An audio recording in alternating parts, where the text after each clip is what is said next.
Thank you. Good morning, ladies and gentlemen, and welcome to this meeting of Nithsdale Area Committee today, 10th of November 2021. This meeting has been recorded and the recording will be made available on the Council website for public listening. Can I remind members to follow the good practice guidance, which includes muting microphones and switching off their video when you're not addressing the meeting. Should you wish to contribute to any item, you should write speak in the Teams chat function and you'll be invited to speak in order about new issues. Should your question or issue be raised by a previous speaker, please withdraw your request so that we deal with the business as efficiently as possible. Use your standing order to reply, including that any votes will be taken by roll call. If any member asks to leave the meeting for any reason, can I remind you to either leave the Teams meeting for that period of time, or you could write leave in the Teams chat function and then join. When you return, this will allow us to allow monitors to monitor members' presence. With Cedrant and apologies, Tracy, can you do the Cedrant, please, and indicate who is participating remotely, and any apologies, please? Yes, thank you, Chair. We've got 15 members present. 11 of those are present on Microsoft Teams and 4 present in person in Council chambers. The ones in person are Councillor John Campbell, Councillor David McKee, Councillor Ronnie Nicholson and Councillor Davy Stitt. And not present is Councillor Charteris, Councillor Ronnie and Councillor Wood. Thank you, Chair. Thank you, Tracy, and I confirm my agreement to the remote participation of those members named by a governance officer. Members, do you have any declarations of interest? Oh, sorry, John Bell, Councillor Bell, please.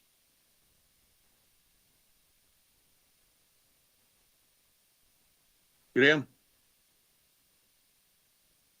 Can you hear me now, Chair? Got you now, Graham, thank you.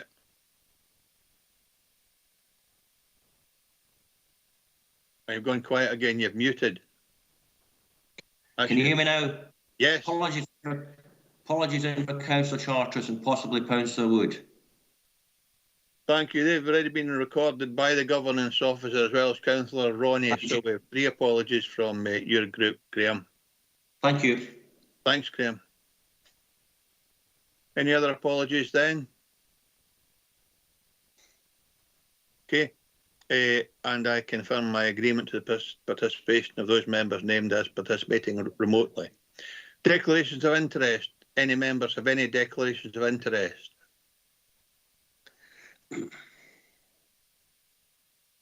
Okay. Minute of previous meeting, 8th of September 2021. Is that a true record? And if so, do we agree that that's a true record? Agreed.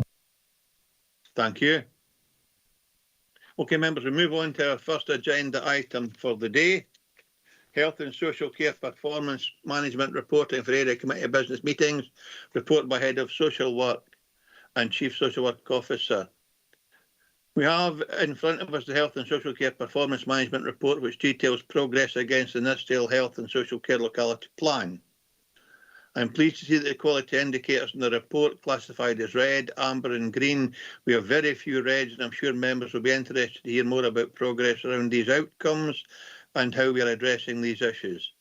The report encouragingly mentions the increased use in digital technology and video consultations to reduce the need for people to travel.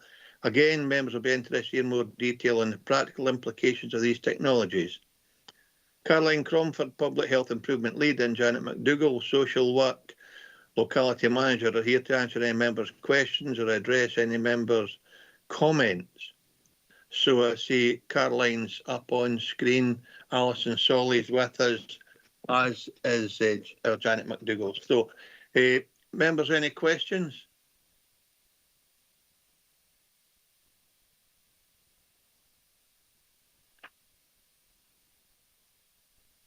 Looks like it might have an easy morning for you ladies.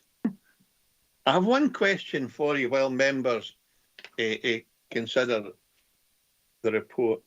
On page 27 on the loose leaf document we got, you have outcomes and indicators. And indicator D27,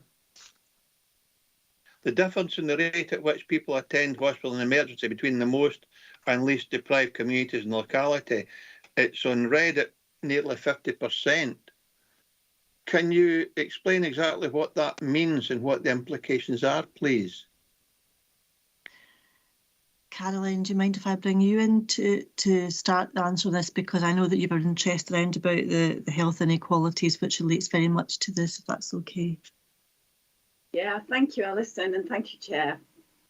I think what you've picked on is a really important indicator there, which really goes to the heart of the challenges that we've been facing nationally, locally, and also within our workforce, which are that COVID-19 has hit those who experience the greatest inequalities hardest. So from a public health improvement perspective, I think what you've done there with your question, which is really well made, is gone really to the heart of some of the challenges that we've all been facing recently. And what you've highlighted there is information data in relation to emergency admissions, which for me, with my professional background, really reflects that challenge. And I guess I'm not surprised to see that statistic, because unfortunately what we know is that even before COVID, in relation to those who faced the greatest inequalities in our communities were hardest hit. And what we see now is, unfortunately, a real compounding of that issue, which then translates into these kinds of statistics. If I may, and please stop me if I'm taking too much time, just offer in a very small way something that my team have been doing, which is in the report in the early part of this year when we were all part of the national lockdown, was just providing that really personal, really important support to individuals in our communities. As you say, we had to work by phone, we had to work using digital technology, so we had to adapt and change, because prior to that we had been going into people's homes and visiting people. So in a very small way, my team was able to provide person-centered, and by that I mean support that was very much listening to people, what their challenges and problems were, the difficulties they faced, the loneliness and isolation they faced, and also the challenges for mental well-being, and to support them through that really difficult time.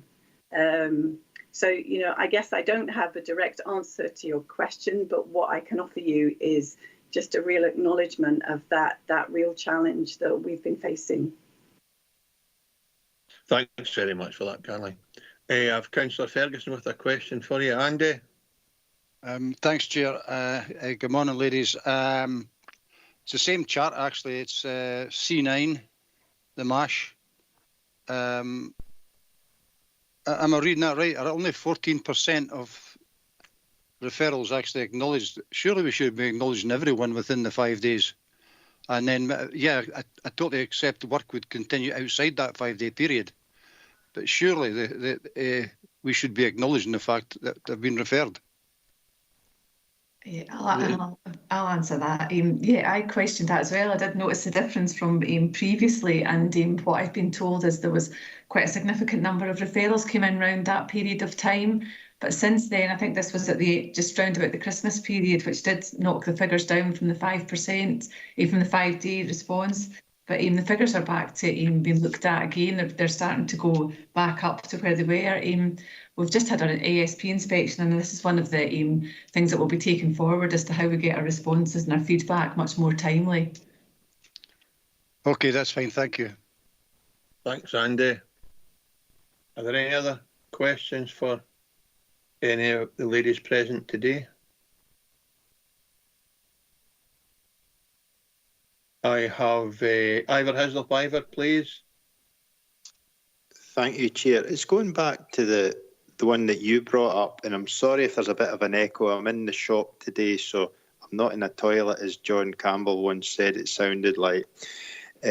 Just on this one, the 49%, is that additional people present as an emergency at the hospital, or is it different routes? I'll give you an example. I suffered from blood clots in my lungs. I went to my doctor. When I went to the doctor, they sent me to Ward 7. Now, does that count as me needing to go as an emergency? Or if I went straight to the hospital, would I have been counted as an emergency? And does it depend on which route you go into hospital, whether you're an emergency or not? That's a really interesting question, actually. And I have to be very honest and say that it's not one that I really know the answer to. However, George Noakes, who was behind the data capture, we can go back to George and ask him for further information for you around about that. Ivor, are you content with getting that information? I think if you do that, Alison, can you maybe just make sure that all members of the committee get the same information simply for background information rather than just send it to one individual member of the committee? If you're comfortable with that, Ivor, are you content with that? That okay? That would be great, thanks. Thanks for that. Are there any other members' questions on this report today? If not, I have a couple of other questions. Councillor Ferguson. Thanks. I'm just wanting to make sure I'm reading this right. It looks as though the delayed discharge, the current values, that's D26, has dramatically dropped. It's almost 2/3 of what it was before. Is that because of the pandemic, or is that? Are there other reasons why that numbers dropped from 7,000 down to 5? Well, just under 6,000. So it's not quite 25%. This is from January to June, of course, Andy. It's no current. I appreciate that, Jim, but it's indicative. The ones to the left side are the same, of course. Yeah. So, fine, Caroline. I was going to say, actually, again, the best thing probably is for us to go back to George and get you the real narrative behind the figures, because I guess any interpretation we would make would just be our interpretation, whereas George will know exactly what these figures mean, if that's all right. I'm totally fine with that, Jim. Thank you. Thanks, Alison. And again, Alison, can that just be shared around all the Nithsdale area committee members? Yeah. Thank you. Andy, you've got a hand up. Is it a legacy one? Oh, just a senior moment, Jim. We've all got them, Andy. If there are no other questions, I have a few, but given that they're peculiar to my ward, I won't ask them now. Alison, if you're all right, I'll send them to you. They're no based so much on the performance indicators as unique to the ward I represent. So if that's all right, and you can maybe share them, whatever members of the organisation best placed to respond to them, that'd be great. I will do. Thank you. So, members, if there are no other questions for Chair. Chair, Councillor Nicholson to speak. I don't see a hand. Fine. There's an echo somewhere, folks. So anyone that's apart from the ladies that are responding, anyone that's got a microphone on or a camera, can you switch it off, please? Councillor Nicholson. Thank you, Chair. It's not so much a question as a comment regarding the debate that's went on just now. I think there's a learning process here. When we get reports with figures and that, perhaps we should have the expertise to answer, expert there to answer the questions, so that we can then drill down. So that's maybe something we could take away. Okay, doke. Thanks for that, Councillor Nicholson. Okay, so if there are no other questions, ladies, thank you very much for joining us today. Thanks for your responses, and we'll look forward to seeing you again in 6 months' time when you do your next 6 months of the reporting. Thanks very much again, and thanks for being with us. Thanks, Em. Bye. So, members, we are asked to review and scrutinise the overall summary of performance outlined in the appendix, which we've done. Consider whether the actions proposed are adequate to improve performance and future monitoring of areas which have not met the target, and recognise the area of good practice and high performance where the target has been exceeded, and recommend any matters from the appendix back for consideration by the Integration Joint Board where considered appropriate, and we've already done that. So are members content that that's a satisfactory outcome, and do we agree the recommendations? Agreed. Thank you very much. Thanks very much, folks. We now move on to agenda item number 5. Economy and Resources End of Year Assessment of Business Plans 2019 to 2023. This is the performance from 1st of April 2020 to 31st of March 2021. Report by Director of Economy and Resources. Our next report is 1st of April 2020 to 31st of March 2021. This report details how staff were involved in supporting our response to the pandemic and highlights the range of roles being carried out. It's good to see progress has been made in a number of key projects right through Nithsdale, from Kirkconnell through to Dumfries.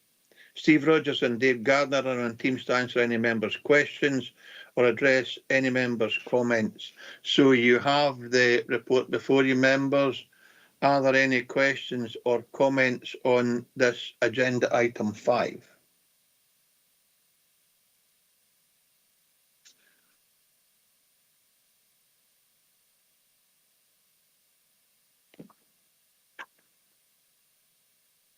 If not, members, we'll go straight to the recommendations.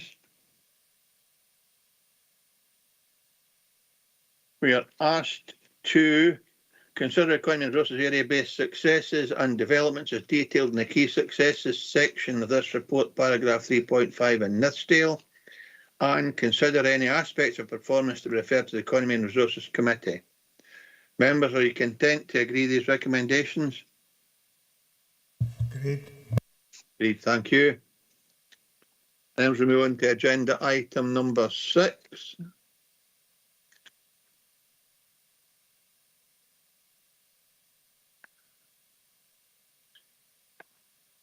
Number 6 is the Education and Learning Directorate End of Year Assessment of Business Plans 2019 to 2023 performance, 1st of April 2020 to 31st of March 2021, report by Director of Skills Education and Learning. Moving on to the next performance report, Education and Learning End of Year Assessment of Business Plan Performance. It's appreciated that COVID and lockdown had a significant effect on schools and children's education, and that approaches to resolving some of the issues engendered throughout COVID were region-wide approaches. It's good to see mentioned at 3.8 and 3.9 how issues with online learning for young people in this area were addressed through devices and connectivity support. It's also heartening to see support to young people's health and well-being, in particular through active schools and the community sport team at a very challenging time for staff and young people. Our schools in this Nithsdale area had an HMIE inspection during the reporting period. It's encouraging to read the feedback provided. Jim Brown is on teams to answer any members' questions or address any members' comments. Jim Brown's with us. Members, have any questions or comments on this report?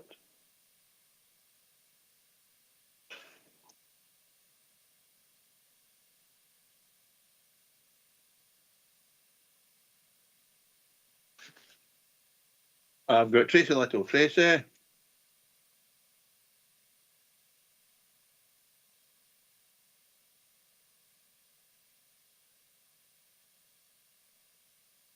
Tracy, you're either muted or you've lost your signal.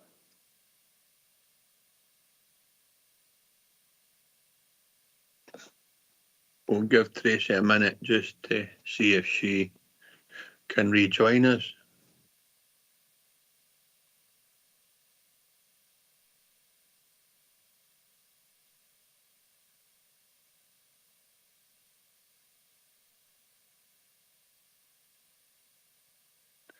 Any other questions while we await Tracy?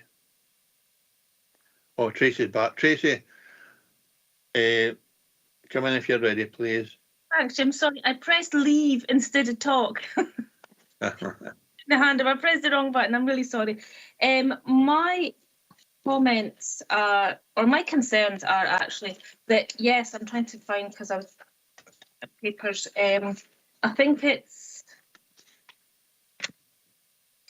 sorry, at 3.11.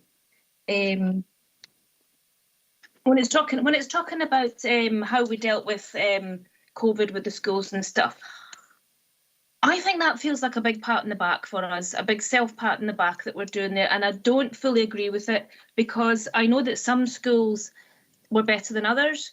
I know it depended on the school that children went to, or in fact, it depended on the individual teacher as to how well this was dealt with. And I know that some teachers turned up and were excellent and were quite inspiring for young people, and others didn't even bother.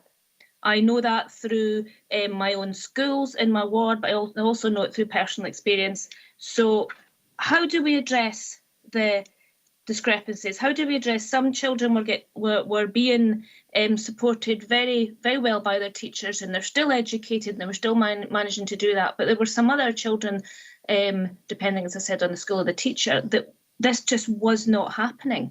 And I feel this is going to have had a serious effect on their education, especially the senior pupils, coming up to exams or anything. And do you know, it's probably a comment, Jim, to be fair, because I'm not sure that you'll be able to answer anything, but I'm just really concerned about how this has affected some senior pupils that weren't being supported enough or educated through that time.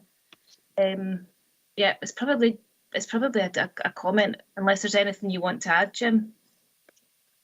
Yeah, probably a comment, because Jim will look and comment or make a statement on individual performance, but there'd be a generalisation, I would hope. Jim, do you want to come in, please? Yeah, thank you, Councillor Dempster and Councillor Little. Yeah, I understand the point you're making, and I suppose the general point. Thank you for that guidance, Councillor Dempster. The general point, and excuse my voice, I'm a little bit under it at the moment. The general point is obviously that this hit us as a world, you know, almost sort of one day to the next, isn't it? And we had to move very, very sleekly to an entirely different model of working. And that meant not just technologies, but pedagogies, ways of working, and agreements within schools as well, which are all localised agreements. So I think we moved very quickly.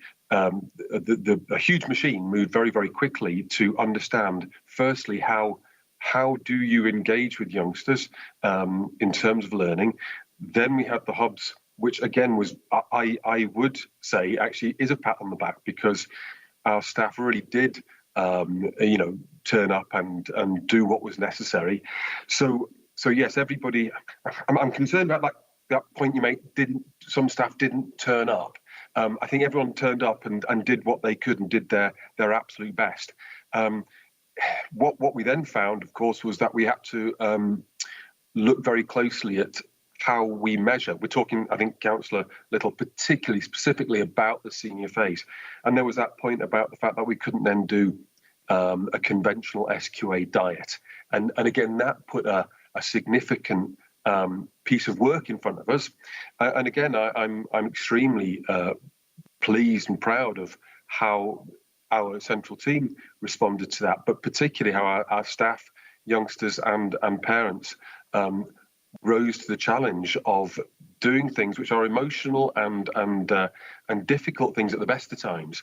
And these weren't the best of times. You know, how people rose to that challenge such that our outcomes were very strong, and the model, that alternative justification model that we put in place, was robust, so that when I signed schools off, I had the confidence to say that the results we were putting forward this year were equivalent to those of any other year.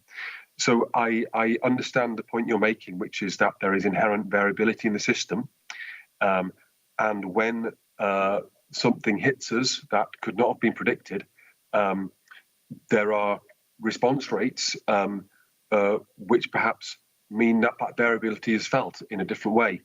But I am very, very proud and pleased with the response of the service and our teachers and non-teaching staff, in that we continue to offer learning of what I say is a very high standard, as evidenced by the results. And in particular, the idea as well that within Dumfries and Galloway, we actually kept the schools open as much as we could within the constraints of obviously COVID response. So I hear the point you're making, Councillor Little. I think as a system, as a directorate, we responded extremely well, and I'm really pleased with the way our teachers delivered learning at very, very short notice in very difficult circumstances. But thank you for your comment. Thanks for that comprehensive response.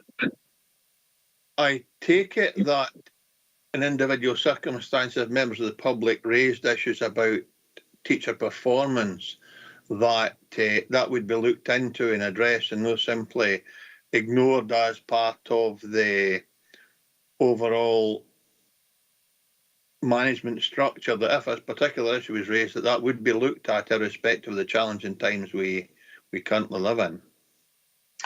Thank you, Councillor Dempster. All relevant policies and procedures were still used throughout the pandemic. Nothing was shelved because it was particularly difficult times, and any concerns of any nature brought either to the head teacher or to the central team would and have been processed in the normal ways. So I think that's, if that was your question, the answer is yes. Excellent, thank you.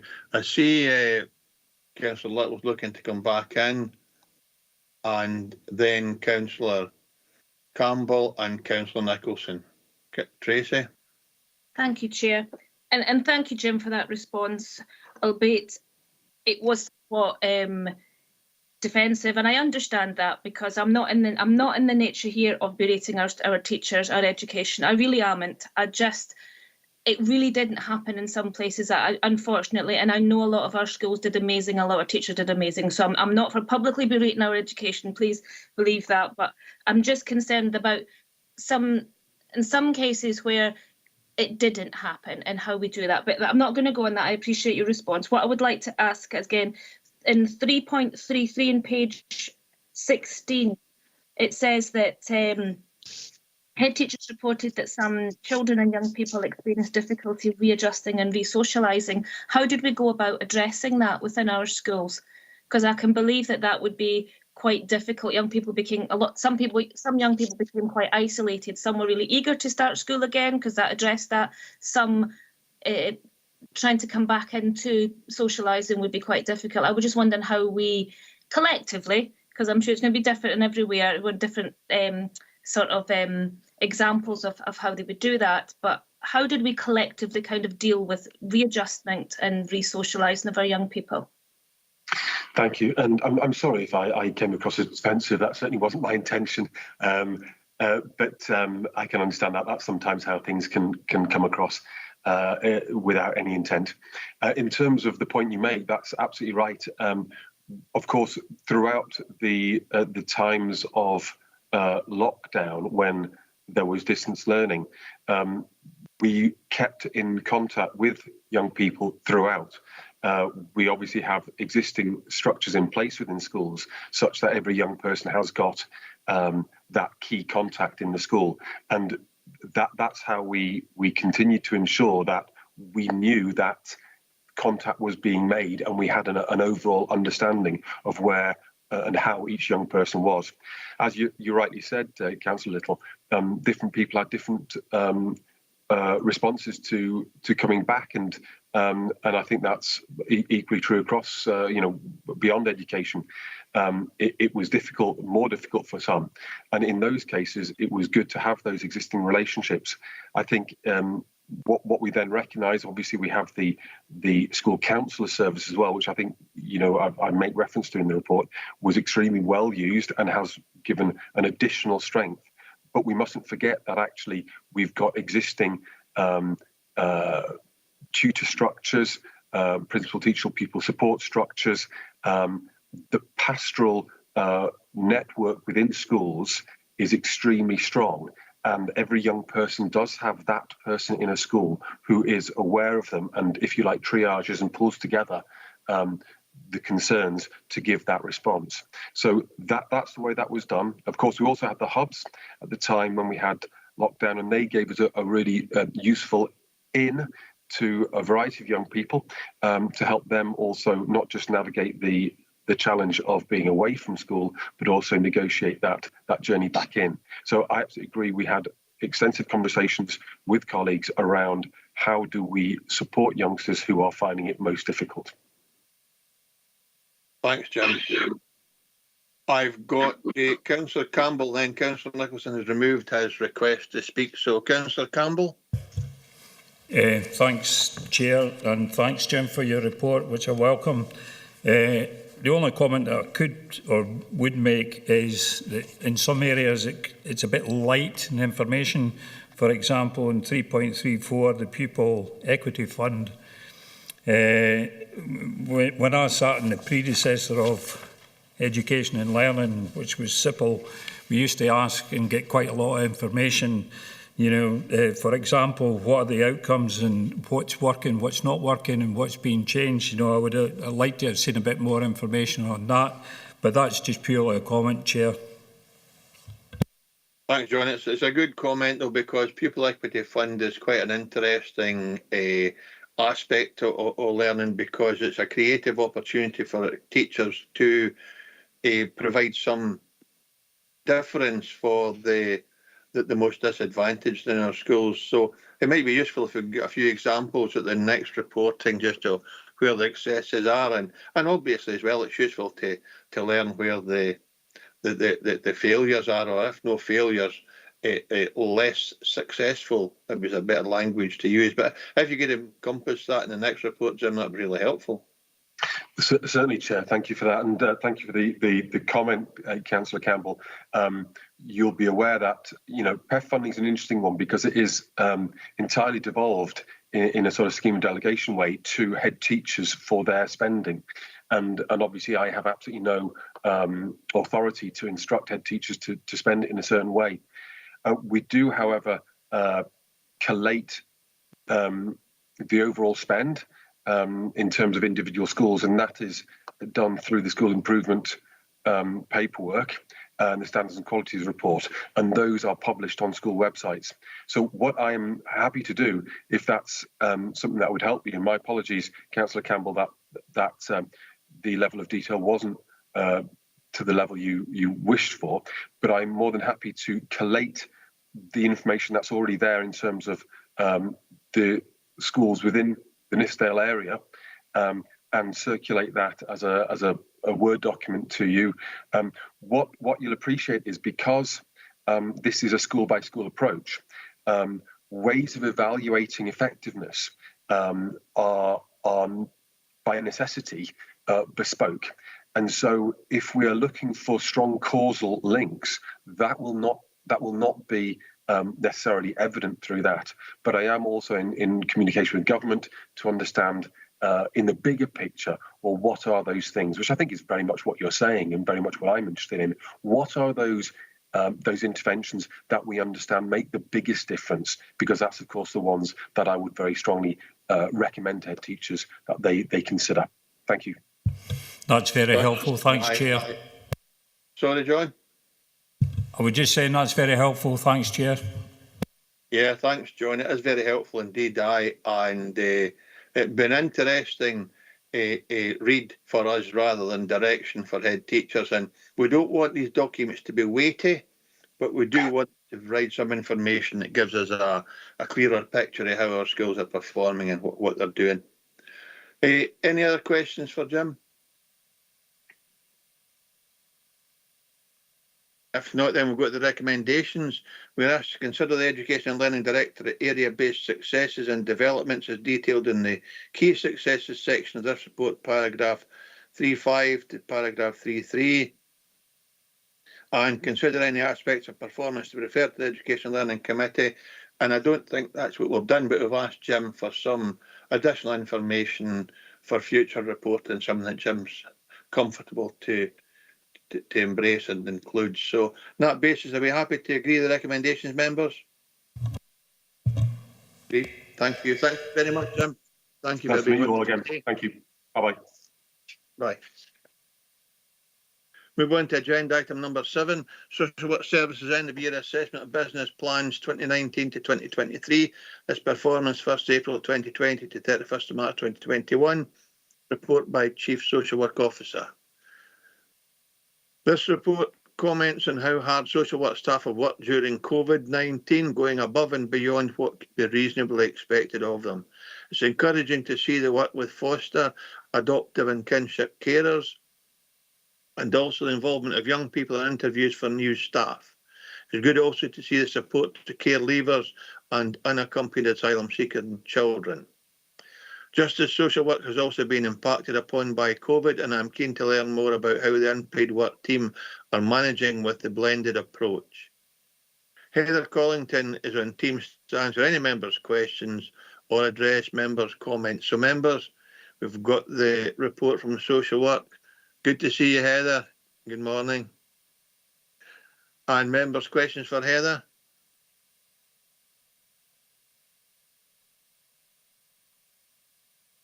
Tracy Little, please. Thank you, Chair. Hi, Heather. I was just wondering on page 31.3.7.1, if you've got the papers in front of you, it says, within the social justice work, our unpaid work team developed a range of alternative and innovate practices to ensure the availability of unpaid work projects.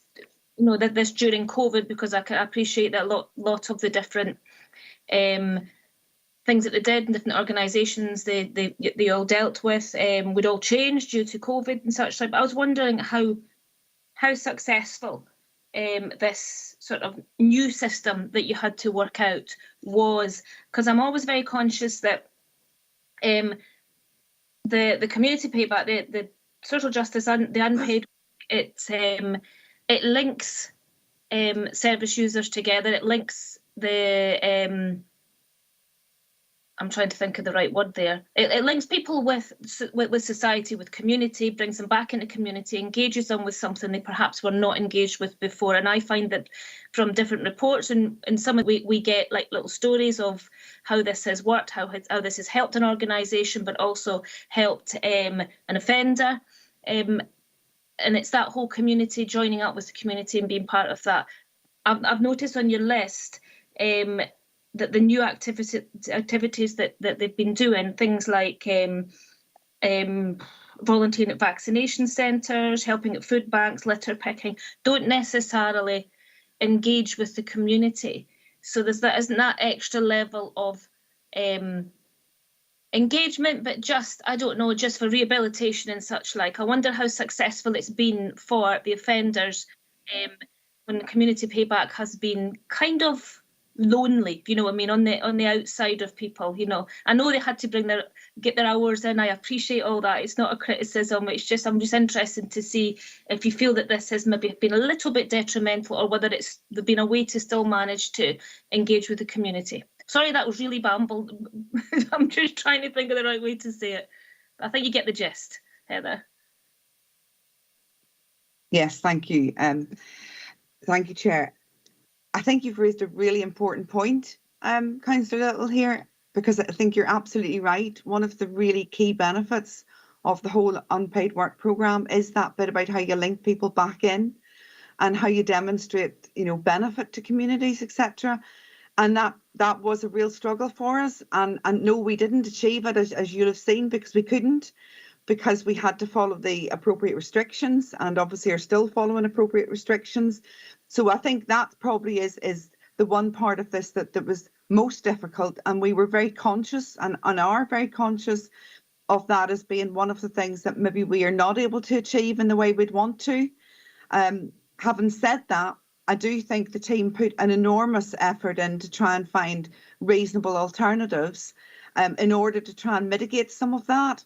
Now, you know, for some people that will be more successful than others, but, you know, on the whole, certainly what we're here, we haven't done a formal evaluation of it, but certainly what we're hearing is that, you know, on the whole, that has worked reasonably well. And I think you'll see in the report as well, we've referred to the fact that we'd want to maintain some of that blended approach going forward. So we're not intent to sort of like simply take it away when there's no longer any restriction at all. But, you know, there's been real value in having that. It's been real value in having a wider range of choice for people. But again, you're back to the bit about the really key assessment of somebody's needs in terms of what they need to get from that programme, and not just the bit about what do they need to satisfy the court about, which obviously is the key bit. But for us, it is very much more those things you're talking about around that softer contact, the links that the people make, the benefits you bring, the self-esteem issues that you bring to people because they're sort of in contact with others, etc., and they're able to sort of see that what they're offering is of some value. So those are the bits that we certainly would not want to let go of, and those are the things we would continue to work with. But we would do that within that sort of blended approach that's there, where that works, where that's appropriate to work, because that's the key one here. You know, that for some people that's not appropriate, but you know, we've had to continue to work within the restrictions. And I think one of the things has been as well that the unpaid work programme has always worked, as you say, in groups. So not only have we linked people into communities, but we've linked people with each other. And, you know, one of the really basic things was about transport to where people were going to carry out their activity. We'd have done that in a minibus, etc. You would get to know people, you'd be able to exchange sort of like what's going on. Again, you get this sense of you're with people in the same sort of position, all of that. We weren't able to do that in the same way because there were real restrictions put on. It took us a number of months before we could solve the transport one because of the changes we had to make. And even when we were able to sort it, it was with an exceptionally small number of people being transported at one time. So there are a number of facets to this that in terms of it being challenging, and it will remain challenging. But absolutely, we would certainly want to keep at the heart of this is that bit about not to lose some of those really important sort of emotional, psychological benefits that almost come over and above the sort of the what is it we need to do to satisfy the actual court order. So I'm hoping that gives you some reassurance on that. Thanks, Chair. Thanks, Heather. Can I come back in just a quick sec, Jim? Yes, Tracy, aye. Very much. No, thanks, Heather. I know that the team are very dedicated to this and they appreciate and understand the real need for service users and offenders, that this is not about the court hours, but we've had to just make it mostly about the court hours because we don't want someone to have to go to prison. We would rather we kept them out and such like. And I know that you were doing everything possible and I really appreciate that. I can see it because I know what the team's like. I was wondering if there is any chance that we will get back to business as usual. Are we heading that way where we can have that community engagement again? I think, Councillor Little, we get back somewhere. I think it's very difficult to predict at this point in time whether we'll ever get back to where we were previously. Now, that's impacted not least from we're going to be running for a considerable amount of time in terms of the hours that are outstanding. You know, and that's going to take us a long time to sort of like come back to just because they're so extensive.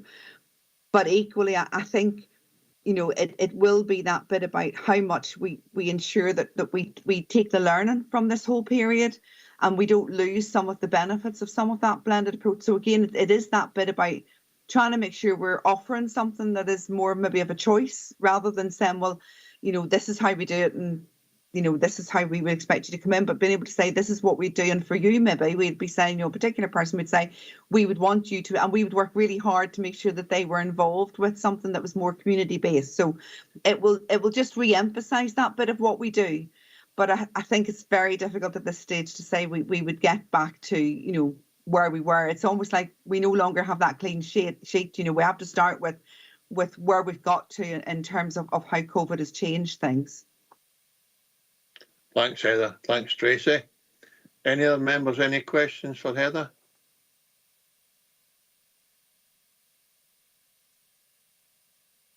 Doesn't appear so. So we'll go to the recommendations. We are asked to consider the social work services area-based successes and developments as detailed in the key successes section of this report, paragraph 3.6, 3.7.3 in Nithsdale, and consider any aspects of performance to be referred to Social Work Services Committee. Members happy to agree with these recommendations? Agreed. Thanks very much. And Heather, thanks for being with us today. Nice to see you again. Take care. Thank you. Thank you. Move on. Thanks, Heather. Members, move on to agenda item number 8. Communities Directorate End of Year Assessment of Business Plans 2019 to 2023, performance 1st of April 2020 to 31st of March 2021, report by Director of Communities. I'm pleased to see the detail in this report specific to the Nithsdale area. This is a very detailed report, and I'll mention only a few highlights from the key successes section and then invite other members to comment further. Again, many of the staff were involved in response to the pandemic.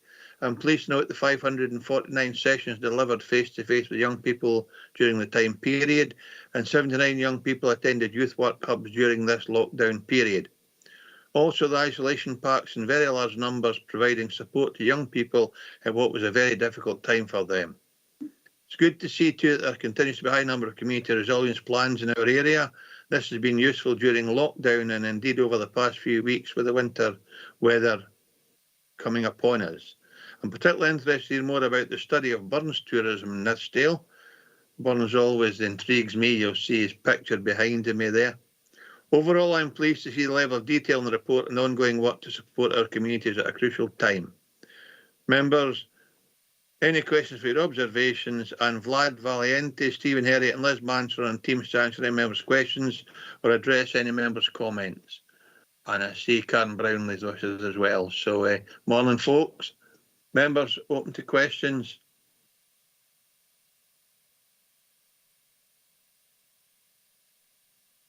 John Campbell, please, and then Jeff Lever.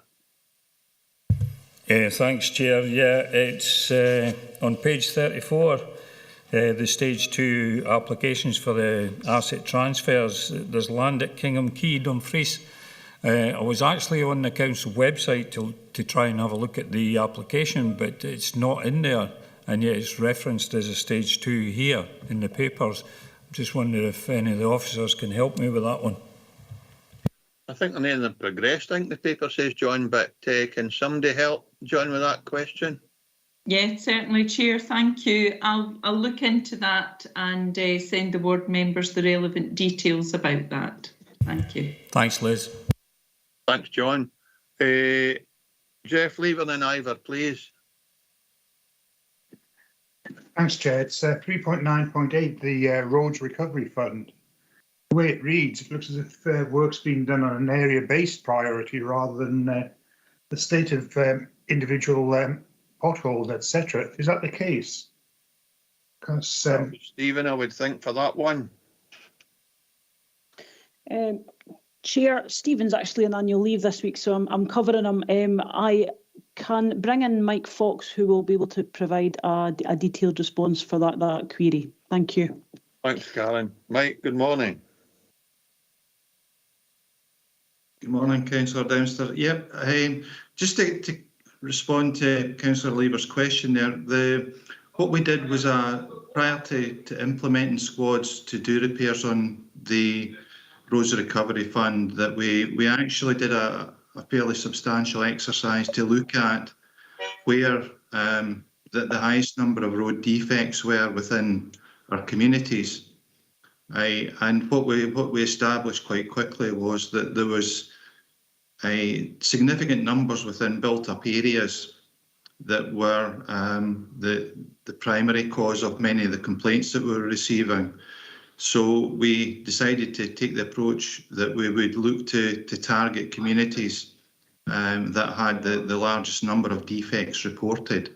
So that's been our kind of principal approach to this, that it's not necessarily area approached, it's based on the number of defects that we're currently identifying. Thanks, Mike. Jeff, do you want to come back?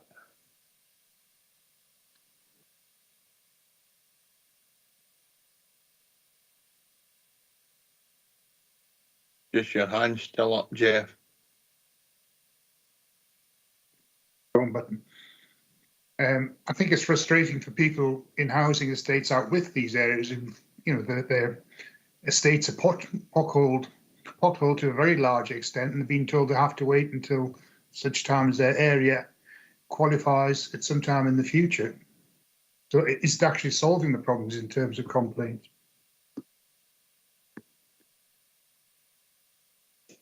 I don't know how we can resolve this, because I'm quite sure there'll not be a member in this chamber that hasn't got an issue, or in this meeting, or indeed in the council that hasn't got an issue with the roads network. And there has to be some mechanism implemented by management that addresses with these issues. But Mike, can you give Councillor Lever some confidence that his issue will be dealt with? Thanks, Councillor Dempster. Absolutely. I mean, the process that we kicked off early on, that we were certainly the positive comments that we're getting from the communities that we've been in, and yet there will be a level of frustration that some communities have not been initially identified, but that's not the case that we won't be there. I think it's just a case of that we'll try and give people as much information in advance of when we hope to be there, as we kind of work through each of the communities. Thanks for that, Mike. I'll come back to you last, Jeff, in case you have any other observations. Councillor Hislop. Thank you, Chair. It's with regard to the sort of expressions of interests at 3.6.4. There's two or three of them there that have two expressions of interests with them. I know one that people have contacted me about is the Lordburn Hall, and I was aware of three groups that had expressed an interest in it. I actually put two groups together, and it was one of the other groups who actually spoke to me about the other group that was interested. Are we working to make sure that if there's an opportunity, everybody can get something out of this, rather than just maybe one bidding against another? Because I think there is capacity in this size of a building like the Lordburn Hall to actually have two or three community groups in there working as a unit. I think the two that I put together are sort of working that way, but it's just if there's opportunities there, and are we actively progressing that? Is that Liz this time? Yes, absolutely right, Councillor Hislop. That is exactly what we do. We want to maximise the benefits that the community generally gets from that. So where we do have expressions of interest from more than one group, we work very hard with them both to try and put them together so that they both get something out of it, and importantly, the wider community gets the best possible facility and the way that it's being run. So yes, thank you very much for highlighting that, and that's exactly what the ward officers, Colin and Jamie, are doing. Thank you. Thanks, Liz. Any other members? To go back to the point that Jeff raised, I know that the communications team have been sending out weekly bulletins to community councils in my area, highlighting my ward anyway, not my area, highlighting the work they're doing and when the likely works will commence sort of on a weekly basis, and it's been very well received. So that the community has been kept up to date with what's being proposed and what dates are being proposed is very much approved or supported by the wider communities. Is there any way in Nithsdale, Mike, that we could get a sort of indicator of when the renewal recovery plan can be, or sort of a sort of long-term projected? We will be doing community A, B, C, D, E, F, G in that order, or do you simply respond depending upon the volume of complaints you're getting? Thanks, Councillor Dempster. It's a piece of work that we're actively working on at the moment, is how we can start to project further through the remainder of this financial year, and even beyond that, how, based on the number of defects that we're currently receiving, we're picking up and we can plan in. So that kind of bigger picture of where we hope to be and where we hope to be, we can certainly and will distribute that over the next period of time, yeah. That's great, Mike. And I think it'd be better if there's no firm dates. It saves only folk getting frustrated when the pothole squad doesn't turn up on Monday the 10th or Wednesday the 10th or whatever it is. I've got Councillor McKee then. I will ask Jeff Lever to come back though, because it's an issue that Jeff was interested in. Then I'll come back to you, David. So, Jeff, do you want to come back in, please? Yeah, I think that would be useful. Get a reply as the elected member that the work will be done at some point in the future. It's no good whatsoever to go back to somebody who's got serious complaints about the state of their roads. If you could have an approximate date as to when the work would be done, that would be very useful. And it'll only be a guidance or indicator or indicative rather than a fixed date, but I'm sure Mike can manage that. Councillor David McKee, please. Thanks, Chair. The roads issues in North West Dumfries, I notice, is in the list, so I'll no comment on that, but thanks very much. It's regarding the North West Resource Centre. You've got expressions of interest 2, then at stage 2, there's no number against it, and I think there's actually 3 user groups in there. Are they all working together? Which I hope they are. But this is asset transfer rather than working in an establishment. But Liz, do you have an answer for Councillor McKee? Yes, it's exactly the same position, Councillor McKee, that we are working with the groups on a collective basis to make sure that any community asset transfer is effective. It might well be, for example, there might be a solution about different parts of the building being subject to different CATs. So it's that kind of discussion that we're having with any and all of the groups that are interested in the future use of that building. Thank you. Thanks very much for that, Liz, but as long as nobody's being driven out, I think that's my view.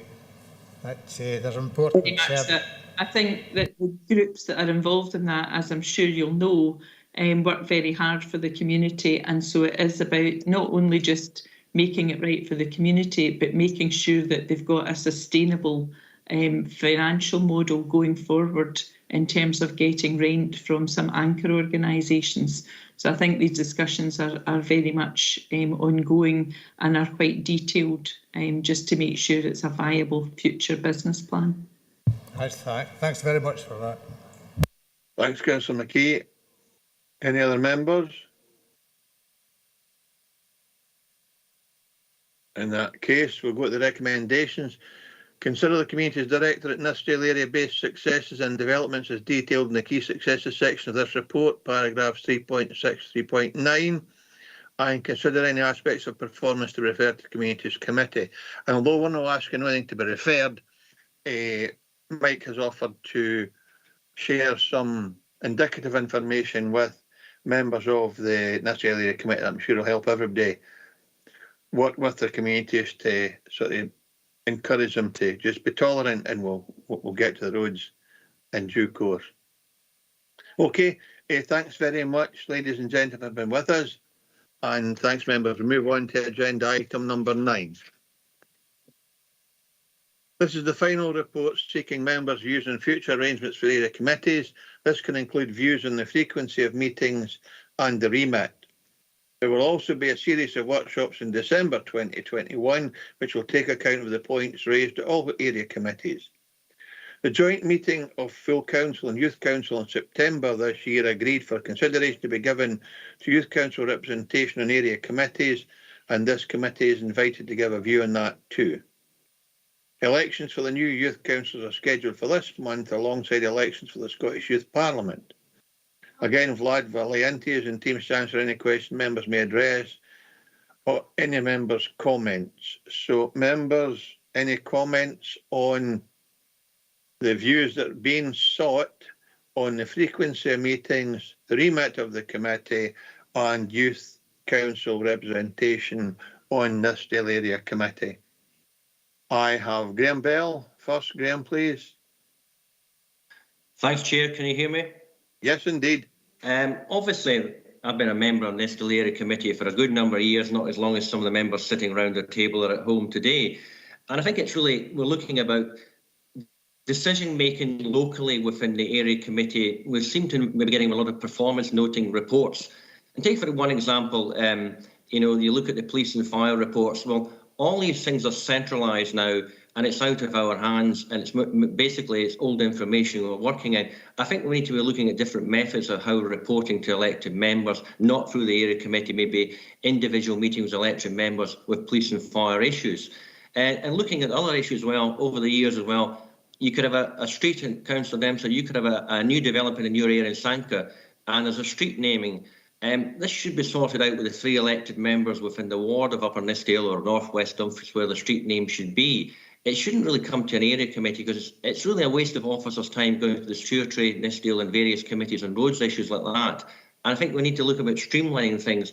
I don't want to take the approach as I believe an elected member of the West says disband the area committees, but we need to get focused on something we're delivering and scrutinising locally. That's my view. Thanks, Graham. As far as street naming goes, I'm certain it's a delegated responsibility to the council and can be delegated further to local members. I'm sure Andrew Wood, Matthew Ronnie and I would love streets named after us, but maybe we'd not be right doing that ourselves. It's better that's done to a committee. Well, that's my view, Chair. Thank you, anyway. No, thanks, Graham. I'm sure Vlad will give you the appropriate response. Vlad. It's a good question that I haven't ever looked at before, so I'll need to go away and look into that particular question. But in terms of the point about streamlining what is reported through area committees, we'll note that down, and that's part and parcel of why we're here, to seek your views on the area committees and the youth council participation as well within that. So noted, and we'll take that forward in terms of the overall feedback that we're in gathering through these feedback sessions that we're asking both area committees and through the scheme of delegations review. Thank you. Thanks, Vlad. And Graham wants decision making brought back to the Nithsdale Area Committee. It's an interesting concept. It's what used to happen, but times move on and things change. Graham, do you have another question, or is it a legacy hand? Legacy hand, Chair, sorry. Thanks, Graham. I've got Councillor Hislop and then Councillor Little. Chair, I think Councillor Little was first. Tracy, well, I'm happy to let Tracy go ahead. Thanks, Jim, and thanks, Ivor. It was just the point of youth council representation on area committees. I think it's 3.4 that notes that. If you look at 3.18 on page 43, it gives the purpose of the youth council, and the last bullet point, to ensure that young people have opportunities and given the choices to actively take part in decisions that affect their lives. I think if we did not allow that, the youth on our committee, just to, I wouldn't suggest for 1 minute there would be voting, but at least to be able to engage with discussions, because a lot of the decisions we make do affect our young people's lives. So I think it would be remiss of us not to accept that as a point, the young people on our committee. Can I ask as well, why did our liaison meetings, 3.7, stop? I know it wasn't because COVID, because they'd stopped before it. Our meetings with the directors and heads of service, was it once a quarter? You're right, Tracy. It's quarterly meetings and spread across the whole of Dumfries and Galloway rather than just Nithsdale. I don't know why that stopped. I think there was an issue about poor attendance. There was also an issue, a challenge that senior managers didn't see that as important. And some senior managers attended them all, and others simply sent apologies. So I think there's a complicated number of factors that saw the demise of that. But maybe if Vlad doesn't have a direct response today, he could maybe ensure one is given to you and all members of the committee, because it's an interesting one anyway, Tracy, because Communities Directorate was always there, but other senior members didn't seem to be able to attend as regularly as we might have hoped. Well, if we were looking to restart these, I'd be keen for Youth Council representation on those also. Vlad, I'm sure you won't have a response, but can you find out what the thinking is in relation to that and feedback to all members? Yeah, this is obviously historic, so I don't know the reasons or when exactly, apart from what's stated in the report, is stopped and the reasons why. But I'll certainly dig in. I think my colleague next year, so we'll note that down and we'll come back to members once we establish the reasoning behind that. If you can't do it in the sort of immediate future, it might be one of the reports brought back to the March committee of Nithsdale Area Committee as to, well, but you're bringing back proposals at that stage anyway for members to agree, I would presume, on the new style and format of the Nithsdale Area Committee, and that might form part of your report if you kind of get information in advance of that.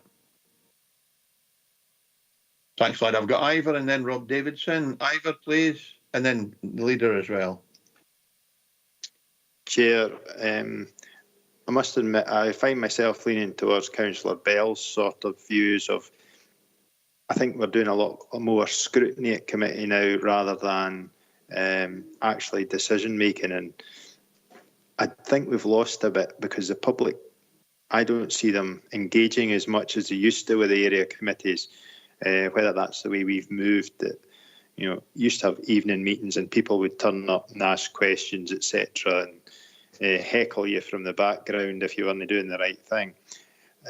So I would like to see more decisions coming, local decisions being made at local committees. I think what we do find is, if you've got the education report today, the same questions will be asked at Education Committee by the Nithsdale members as what was asked today. So you're getting a wee bit of duplication there. On the other front, with regard to the youth representation, I think that's quite a good idea. How we do it, I think the members of the Youth Council for the wards that we represent should be included within our committee. I realise it wouldn't be in a voting method maybe to start with, but that might change if legislation changes in the future. Thanks, Ivan. I'm sure that's something that we'll be able to address, and I think there's a general acceptance, or at least there appears to be general acceptance, that youth council members would be welcome at the area committee. Councillor Davidson, Rob. Thank you, Chairman. I think, like a number of other members, I'm definitely supportive of youth council members sitting on the area committee. I think Ivor makes a good point that we would have to presume, I think, that is without voting rights, but I do think that there's great benefit in having the direct input into decisions being made there and then. And of course, having just referenced that, I suppose it's then important to acknowledge that I do think that members who've talked about the amount of decisions now made at area committee do have a fair point. The changes, I think, were made for very good and valid reasons at the various times that they were made, because it wasn't a single big bang moment that we moved from making lots of decisions at area committee to making comparatively many fewer. It's a process that I think has developed over the 14 and a half years, I think, that I've been here, Chairman, recognising that other members have been here longer. I certainly think that we should retain area committees because we will want to think carefully, in my view, about how we put them to good use in the next council. I mean, obviously, that's a matter for 20-minute neighbourhoods, COVID recovery. That sort of work clearly happens at a strategic D&G level through service committees. But if it's going to be successful, it also has to have a really strong local component. And that's, without a doubt, the strength of area committees. Not pretending to have all the answers here today, Chairman, but I do think that we should not look to get rid of area committees. We should certainly look at what the direct local input can bring to what I think the policy agenda of the council going forward could be, depending, of course, on decisions that will be made by the next council when the electorate appoint it. But I hope that's at least broadly helpful, Chairman. Thanks very much. Thanks, Rob. Yes, broadly helpful and very welcome. And I think, Rob, Vlad will be picking up that members do indeed feel that decision-making has been largely removed from this Nithsdale Area Committee to any real value, especially in local issues. The decision-making should be reinstated. I would support that kind of approach. Leader, Elaine? First of all, apologies if there's extraneous noises because I'm multitasking and looking after a wee boy that's got a cold, so you probably hear him in the background. First of all, on the issue about the meetings that we used to have with the area committee chairs and members, I think there was an issue around attendance, really. I mean, they were quite enjoyable that you got out to different parts of the area, but there was poor attendance both by area committee members and actually quite often by chairs and vice chairs and by senior officers. So it didn't really seem to take off the way that had been envisaged when that was put in. And if we cast our minds back, that came in because we were reducing the number of area committee meetings. I think there is an issue about the role, actually, the purpose sometimes of the area committees. That it is true that some of the reports we get, we've already had it at subject committees. I'm not quite sure, how valuable that is in the current format. It is obviously valuable to have the Health and Social Care Partnership reporting to us. And at the time when the legislation went through for South of Scotland Enterprise, I had asked, and actually had ministerial support for it, that the South of Scotland Enterprise would also report to area committees, because it's quite important that people know what SOS is doing in their area, that is actually succeeding for their area.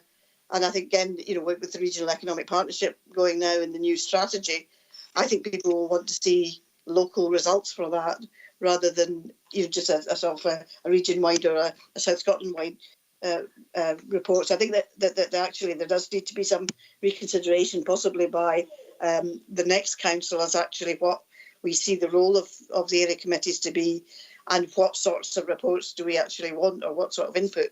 So I think with SOSI, for example, if there's a feeling that things aren't happening, or if there's a knowledge that things aren't happening locally, that you would maybe want to feed that back to SOSI and get them, get their engagement with that. So I do think there does need to be some reconsideration of the role of the committees. Thanks. And I hope there wasn't too much extraneous sound coming in there. No, the reading was fine. Thanks, Leader.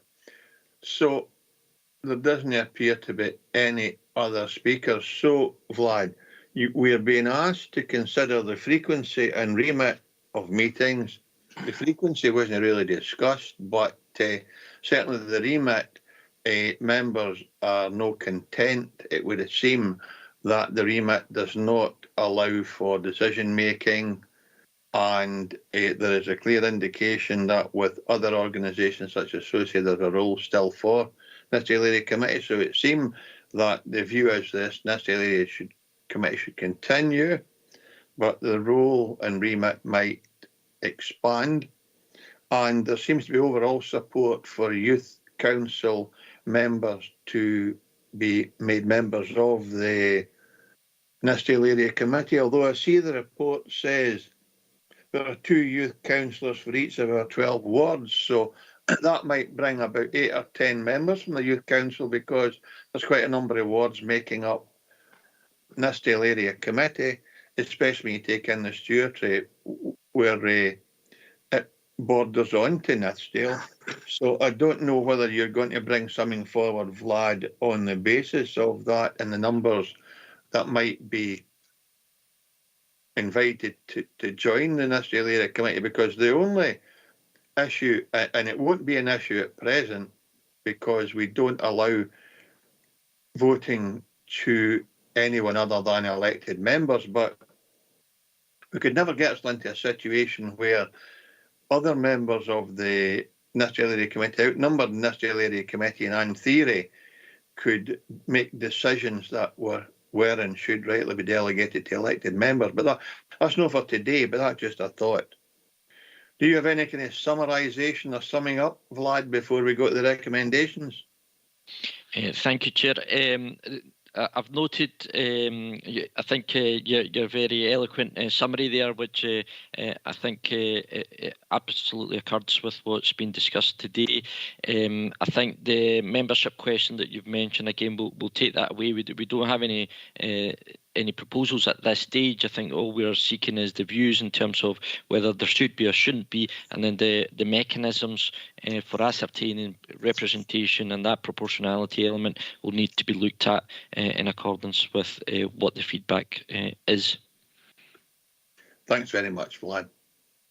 Okay, if there are no other observations from members, we are asked to Consider the remit, agendas and meeting frequency of area committees outline Appendix 4 and provide views to the review of standing order subcommittee, which Vlad will do on our behalf, and provide views on Youth Council representation in area committees to the review of standing order subcommittees, and it would appear we're very supportive of that. Does that encapsulate what the members' views are, and if so, are we happy to agree these recommendations? Agreed. Thank you. Thank you very much, members. We move on then. Thanks, Vlad. Thanks for being with us and for your advice. We move on to agenda item number 10, the Fishtown Centre Markets, report by Community Planning and Engagement Manager. Our final report today is the Fishtown Centre Markets. Liz Manson did circulate a paper yesterday, and I appreciate that that was very, very late, but that was done in order to allow Liz to engage with market operators, one of whom had been incapacitated, and it was very, very late in the day before Liz had the opportunity to engage with that particular individual. Liz, do you want to just briefly summarise where we are, and then we'll go to discussion on your paper with members? Yes, thank you very much, and indeed thank you members for agreeing to take the paper today, and we do appreciate the lateness of it to allow us to do a number of consultations, including, as the Chair said, with the two market operators. So going back to your very beginning of this initiative, where the Nithsdale Area Committee wanted to increase the range and the type of markets that were available in Dumfries on Saturdays, and you came up with the proposal that there would be an opportunity to have a festival on a small number of Saturdays throughout the year. And this was put in place. And of course, during 2020, particularly with the COVID lockdown, it really wasn't possible for either of the operators to have anything like a normal year. In addition, there was a number of other factors, as you'll see set out at 3.9, that are ongoing that relate to the future of Dumfries Town Centre and market operations. And we reported last year to you that they had not been able to progress. And I'm afraid it's a similar position this year as well. There has been some progress made, and the timescale for a number of these things is coming up, as you'll see. For members who are on Economy and Resources, the first version of the Dynamically Different Dumfries Plan is on your agenda for next week. The Cultural Strategy is due at Communities Committee in December, and you'll see that the market operator regime is also underway and due to be completed in the spring of next year. So I think it is appreciated that there's still a number of things that have not yet fully progressed that you wanted to take into account when looking at the long-term future of the markets. The other element of this, I have to say, both operators are passionate and very committed to improving Dumfries, the viability of Dumfries, and to making Dumfries markets and Saturdays an attractive offer for their customers. And you'll see both of them have strong following on Facebook, and a number of returning, not just the traders, but also the customers. The Guild has got a planned stakeholder event towards the end of this year. So for yourselves today, I think that the key issue is that the agreement for the Guild to have markets concludes with the November market. And so therefore a decision does need to be made today about the future for next year. Unless you wish to have a special meeting and perhaps a workshop early in the year, when a number of these other factors will be available to you to help inform your decision. But very happy to take any questions from members and assist you in determining the future arrangements. Thank you. Thanks, Liz. Thanks for that explanation and for the additional advice provided. We do have a decision to make, but before that, any questions for Liz? I see Graham Bell. Graham has a question. Graham, can you get in, please?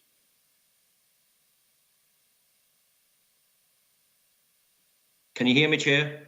Yes, indeed, Graham. Right. Obviously, there's been a lot of debate about this town centre markets for a number of years. I've been elected member for 14 and a half years, and it's gone back and forward to area committees and discussions over the period of time. I think at the end of the day, we need to get as many members of the public into the town centre to bolster the town centre and the footfall. We must get as many people and attract as many people into the town centre. And I've personally no objections to having the two markets, one operating in north of the mid-steeple and the other one operating south of mid-steeple with roads permits. At the end of the day, we need to draw as many people in. I've no particularly any objections to having two markets there, one market north and one market south, subject to roads permits. That's just my view. I just wonder what other members' views are. Thanks very much, Graham. I realise that's no question for Liz. That's just your opinion, and thank you for that. Councillor Hislop? Chair, it's maybe more sort of opinion rather than a question here, but I think Graham's hit it on the head. From experience of being a coffee shop trader in the town centre, when the market's not here, the people aren't here.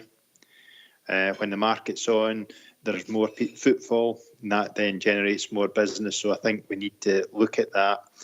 And it was evident there was a couple of times where the market was meant to be on. I think possibly the Guild one, and they moved it out of the town centre. That had a detrimental effect on trading on that day. So I think the idea of having both markets able to work side by side so there's always an offer in the town centre is a good idea, and I would be suggesting that we look at option, I think it was 2 in the report, where they work together. I think that's a good idea, and if they can't work together, maybe somebody needs to knock their heads together a bit to see if they can sort out the differences. So I think there's a challenge with that. Liz, do you want to... Oh, I've got Councillor Little and Councillor Blake. So we'll have the conversation first, and we'll come back to you for a sort of summarisation, Liz, unless there's a specific question for you. So I've now got Tracy, Ian and Malcolm Jones in that order. Tracy, please. Thank you, Chair. Well, it was on Ivor's point there, and I totally understand what Ivor's saying. It would make the greatest of sense. It would appear to have the two going together, them working together to have as much to offer for the customer as we possibly can. Unfortunately, I'm not sure that's possible. And both groups have both indicated that there is personal issues. There's work that they're not good at working together, they don't want to work together. And by forcing this issue, I'm just concerned that we lose. I know we can't have, I know it seems like we're being dictated to. I don't think that's my worry. My worry is that if we try and force them together, that one or both will just decide not to do it, and we'll have lost the opportunity of all these extra markets and all these extra different kind of customers and things come into the town. So I'm never sure why we're always trying to push them to work together. I really am, because you wouldn't be expected to work with your neighbouring business on the same street. So why these are two separate businesses being asked to be one business together, really. So it doesn't. If they're not going to get on, and there's a chance that we could lose them, I'm kind of wary about that. But that's my opinion. Thanks, Tracy. I can see us getting to a wee situation here where we have to have a decision, and I understand at the moment folk are only making observations. So I've got Councillor Blake now, followed by Councillor Johnson. Ian, good morning. Good morning, Chairman. I've listened to that. I appreciate what Tracy's saying, but I must admit I do agree with Ivor and Graham. I think these it's certainly a good option 2. It does provide a lot of footfall in the town centre, and I think we'll just need to try and help these two different factors working together. It is for the best of the good of the community. Thank you. Thanks very much, Ian. Malcolm Johnson, please. Thanks, Chair. Am I coming through loud and clear, hopefully? But aye. That's just a point that Councillor Little made there, and in my experiences, quite often when I've had this throughout my business career where you get people in theory competing with each other, and my experience is it actually always drives forward the total volume of business. Each feed off each other, and I don't think having two at the same time would actually cause a problem. But another major tenet of good retailing is availability, and by having different market stalls on different weeks, it leads to confusion with people. They like to know what they're coming to get. So on that basis, I think it seems to be eminently sensible that we have, especially given that we've got enough space, to have both markets at the same time. I think it would only benefit them both in the fullness of time. I know it's counterintuitive, but that's my experience. Thanks very much, Malcolm. I've got Leader Elaine and then Jeff Lever. Elaine, please. Thanks, Chair. I think, much as I think a lot of us would like the two markets to be able to work with each other, there's been so much bad blood between the two of them. There's been, social media campaigns from both sides against the others. And the indication seems to be from at least one of them that they would not be prepared to work with the other one, and actually we would lose that market altogether if we forced them to work together. No, I agree that's an unfortunate position. I also think the fact that both markets were around has actually improved the offer that was available compared to what was available before the Guild market actually appeared on the scene. Both markets have improved for that, and that's been very much to the benefit of the town.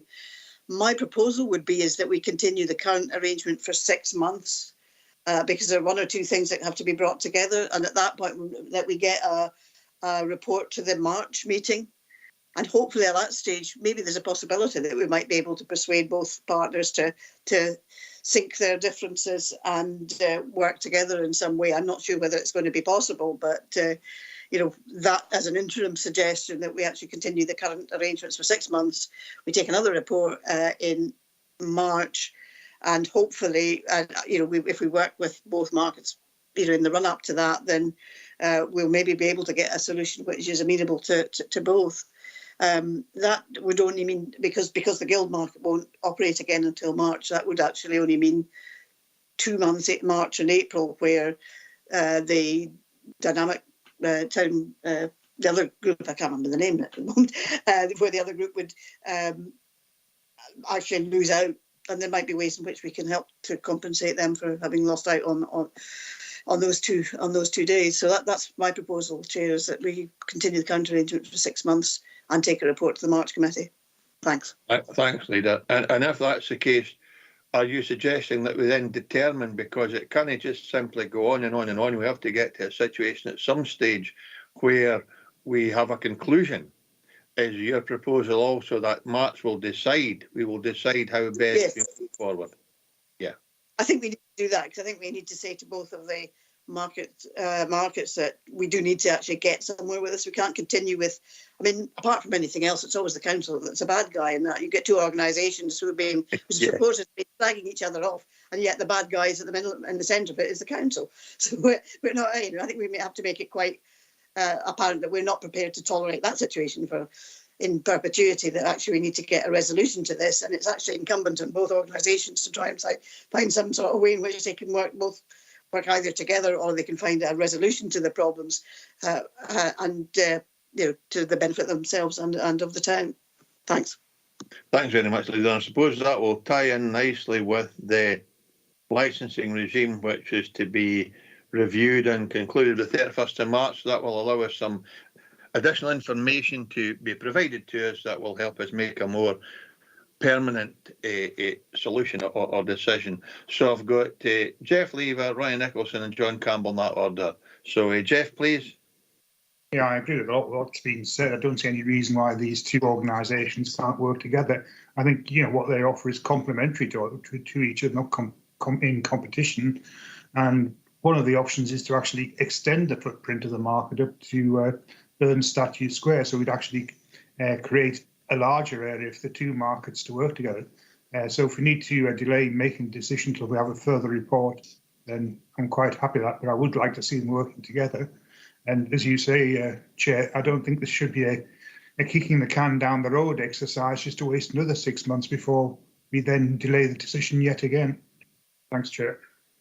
That's great, Jeff. I think that's right, and I think we do need to be seen to be decision-making organisation. We want to be decision-making organisation, so as you say, kicking the can down the road doesn't help to illustrate that we are a decision-making body. So I'd be pleased to see us make a determination, a long-term determination in March based on the additional information that officers will provide us at that time. So I've got Councillor Nicholson and then John Campbell, please.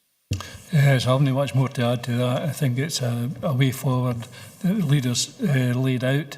With that, I don't think it's helpful, you know, when we do talk. I don't do Facebook or Twitter or whatever it is, and so I'm not interested in what comments are on there.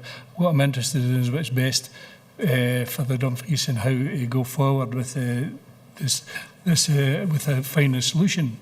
You've got one organisation that has highlighted a willingness to, which is Town Centre Dynamics, share space. You've got another organisation for business reasons saying that that wouldn't be helpful because with the type of businesses and type of products that each do wouldn't be complementary. And if you can't find some solution for that, I don't know why not. There are other factors to take into consideration and decisions to be made by these organisations and how they operate and the people within that within the next few months, I think. So when that comes about, I think March is looking at it in March as a way forward, and I think that's not sensible. Thanks very much, Ronnie. And at this moment, we've only got a proposal, of course. We don't have any, well, we've got a motion from the leader, it's not been seconded yet, and we've got proposals from Ivor and Graham Bell. Chair. Pardon? I'll second it. Where's that, Jock McKee? Yes. I think that they should be given 6 months to get themselves sorted out. Jock, I'm not asking you to speak because it's John Campbell. No, I'm not speaking anymore. Okay, thank you. John Campbell, please. Thanks, Chair. Yeah, I was actually going to come in and second it, but if Councillor McKee wants to take that, I'm happy with that. I just wanted to make a couple of points. I mean, in the report, it was encouraging to see that the market operators were given, you know, a positive response, you know, from media people and et cetera, So I think, you know, the current situation at the moment seems to be working. Could it be working well? Yes, it probably could. Where I would like to come from is I would like to see both operators. In fact, I would like to see other markets come into the town, you know, for example, continental markets, Christmas markets, farmers markets, etc. So, I mean, there's room there to accommodate quite a lot of different type of markets, and surely that would encourage more people to come to the town. But at the moment in 3.9, there's a number of things that need to be looked at. You know, the council's cultural strategy, the review of the market operators, licence, etc. So I think it would probably be sensible just to extend that for 6 months and then bring another report in March. Thanks, Chair. Thanks, John. Given that it was your turn to speak, I'll ask Councillor McKee to defer to you and have you second the leader's proposal. You all right with that, Joe? Quite comfortable with that, Chair. Thanks very much. I've now Councillor Johnston and Councillor Hislop. Malcolm, please. Thank you, Chair. It was just on the comment Liz made and the observation that there wasn't going to be another guild market until March. So in the 6 month period, would it be appropriate for the Old Dumfries market to have every Saturday over that period going forward until March? Oh, I'll ask Liz to comment on that, Ian, because as I understand it, we have set out a principle, and that is that these, because what we'd be then saying to the Guild was you can't come in and do your market because we made an alternative decision. Liz, are you with us, and can you just help Councillor Johnson on that particular point, please? Yes, certainly. So going back to the original scheme that Rona Lewis had brought to you, The proposal is that the second Saturday of 8 months of the year is a market festival. So Town Centre Dynamics has the right to have the road occupancy permit for every other Saturday throughout the year, other than June and December. And they were retained June for Good Neighbours and December for any Christmas event that may be organised as a special event. So other than that, you're absolutely correct, Councillor Johnson. Dumfries Town Centre Dynamics has the opportunity to apply for the road occupancy permit for every other Saturday in the year. Right, so we're not denying them anything, but the leader's saying that the Guild won't be back until March. If you were to continue the current arrangement, what would happen is that the Dumfries Market Festival, the Guild, would have it in March, April and May. So there would be 3 Saturdays that Town Dynamics were not able to trade. Thanks very much. Is that okay with that, Malcolm? Yeah, thanks for that, Chair. Thank you. Ivor? Chair, I think the idea of this 6 months is fine and I would support that.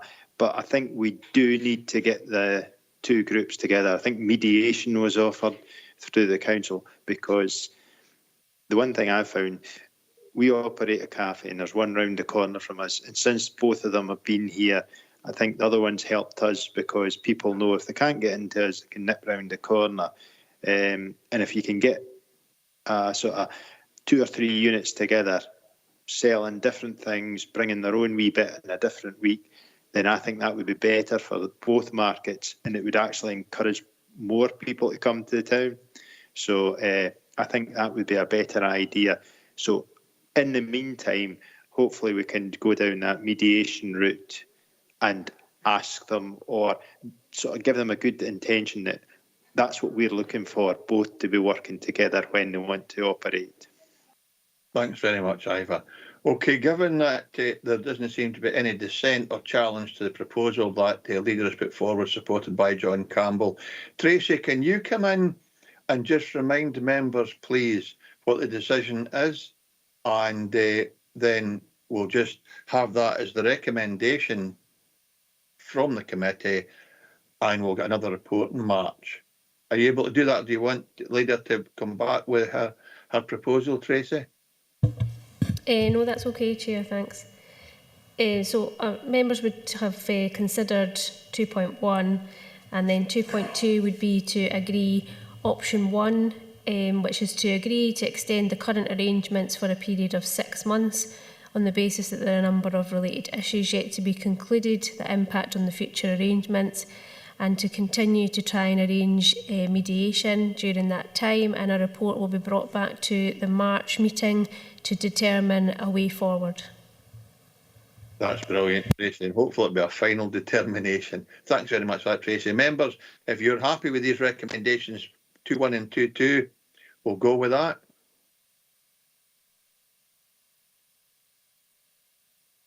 Agreed. I don't see. Somebody want to speak? Agreed. All right, thanks, Chair. Okay, members, it seems to be unanimous agreement on that. Thank you very much. And we look forward to a report in March that will allow us to make a permanent determination on the future of the markets in Dumfries Town Centre. On that then, ladies and gentlemen, I have no further business, and can I thank you all for your contributions today, and note that our next meeting will be held on 9th of March 2022. Thanks very much, folks, and have a good day. Thank you.